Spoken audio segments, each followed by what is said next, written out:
Creative thinking is emphasized in chemistry because many problems cannot be solved by memorizing rules alone and require adapting known ideas to new situations.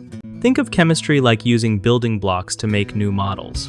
You learn a few basic blocks and how they fit, but every new problem may ask you to build something slightly different, so you need to try different combinations and ideas. When a question gives strange conditions or mixes concepts you have seen separately, you compare what you know, imagine how atoms and molecules might behave, and test ideas step by step.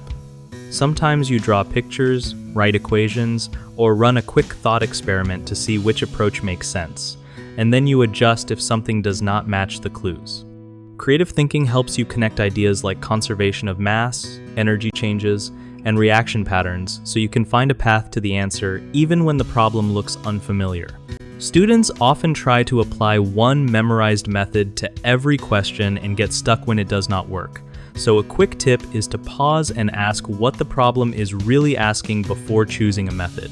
Another common mistake is overlooking simple representations like diagrams or unit analysis, and the fix is to sketch molecules or check units to reveal hidden constraints. Some learners are afraid to try an approach that seems imperfect, but experimenting with partial ideas and checking them against known facts usually leads to correction and progress.